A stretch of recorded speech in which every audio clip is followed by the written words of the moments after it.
Hi everyone.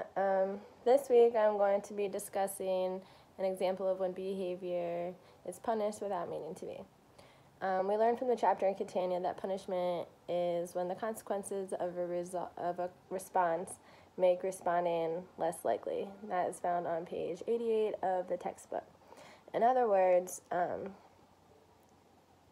a behavior occurs and something is either added, which is positive punishment, or negative, or taken away, which is negative punishment, which results in the decrease of the behavior that initiated the response. There are many examples of punishment in everyday life.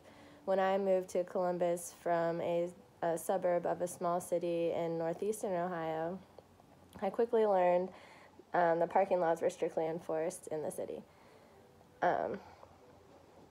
That was due to the number of fines I had to pay in my first couple months of moving here.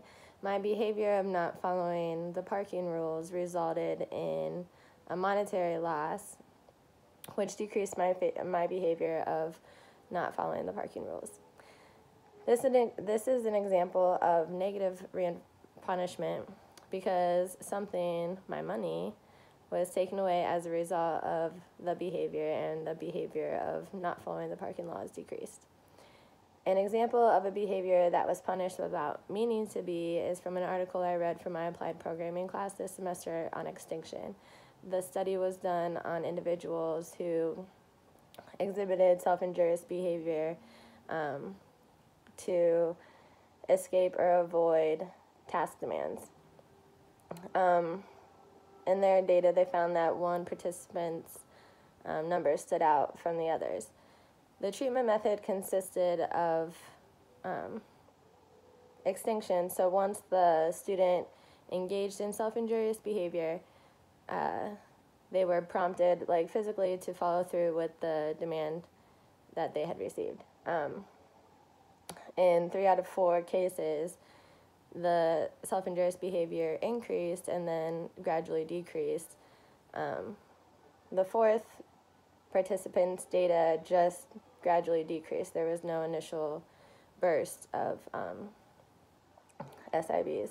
So this shows that some part of the extinction procedure was punishing for that individual because they added the physical prompts, which immediately reduced the self-injurious behavior.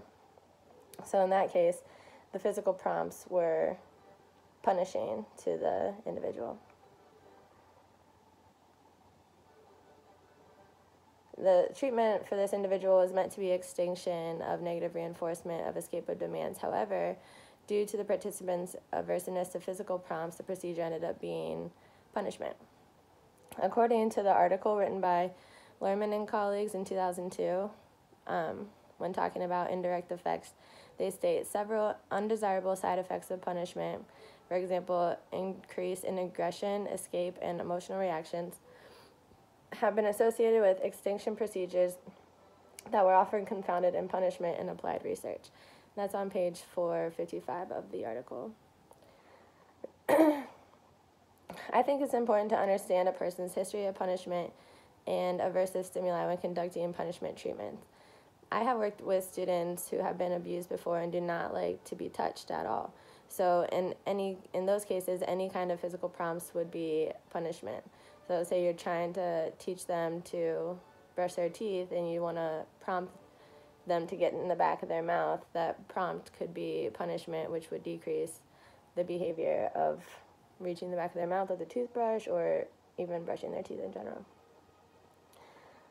I hope these examples help clarify the aspects of punishment, and I'm looking forward to hearing your feedback.